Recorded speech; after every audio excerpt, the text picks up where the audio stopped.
तीन प्रकार के गुणों का वर्णन किया है।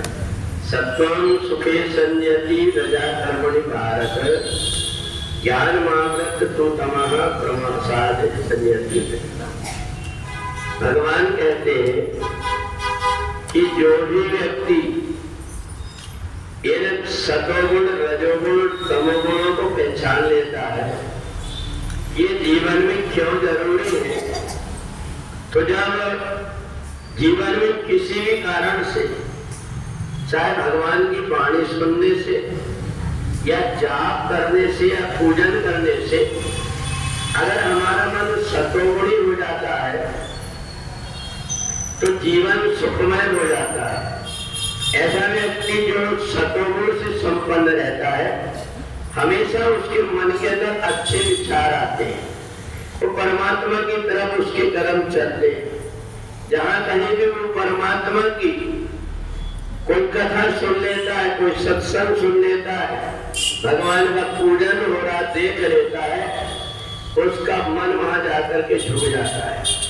भले वो एक घड़ी आधी से भी आज कितना भी समय उसने अगर परमात्मा की भक्ति के लिए दिया तो उसका जीवन सतोगुणी हो जाता है। और सतोगुणी जीवन से ये फायदा होता है कि जहाँ पर सतोगुणी व्यक्ति रहने लगते हैं, वहाँ का वातावरण सुखमय हो जाता है। दूसरे व्यक्ति एक दूसरे का सुख दुख का ध्यान रखते हैं, ऐसा कोई काम नहीं करते जिससे अपने को कष्ट होता है। तो इसलिए सतोगुण का एक प्रभाव होता है। परंतु जीवन में अगर रजोगुण आ जाए तो व्यक्ति का संसार की तरफ झुकाव ज्यादा हो जाता है। उसका ज्यादा ध्यान ये रहता है कि मेरे को ज्यादा से ज्यादा पैसे कैसे में मिल जाए, पर उसको ये नहीं पता कि जिनके पास बहुत सारा धन है उन लोगों को भी देखो, एक बूंद घी नहीं खा सकते, यहाँ डर के डर से रूखी रोटी खाते। दूसरे वो लोग हैं जिनके यहाँ बोरों से सामान रखा हुआ है पर भूख नहीं होती। तो इसलिए रजोगुणी व्यक्ति धन के लिए भागता तो है, पर उसको ये बुद्धि नहीं रहती कि इतना धन में कमा करके हीरा मोती जवाहरात सोना चांदी तो नहीं खाऊंगा, खाना तो मेरे को दाल रोटी ही पड़ेगा।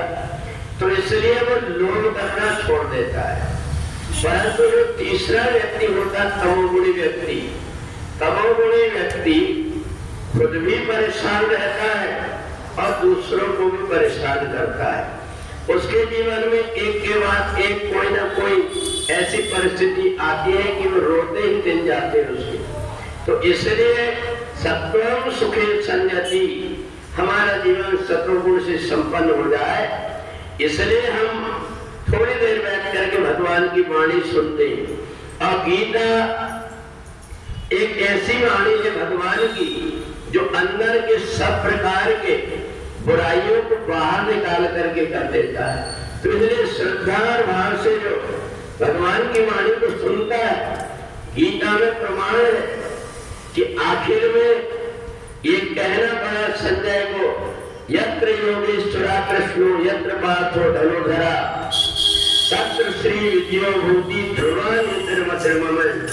जो व्यक्ति सतोगुण से संपन्न हो जाता है उसका जीवन आनंदित हो जाता है, उसके परिवार में भी सुख शांति आती है। क्योंकि जब तक के सुमति नहीं आती और कुमति व्यक्ति के अंदर रहती है तो कोई किसी की बात मानने को तैयार नहीं होता, कोई किसी की सुनने को तैयार नहीं होता। परंतु यदि सब प्रकार के छल प्रपंच छोड़ करके व्यक्ति सतोगुण को हृदय में धारण करके और परमात्मा की कृपा अपने हृदय में प्राप्त करके और फिर बाहर संसार में जो व्यवहार करता है, इससे उसका घर भी परिवार भी और उसका जीवन भी सार्थक हो जाता है। वृंदावन बिहारी लाल की जय।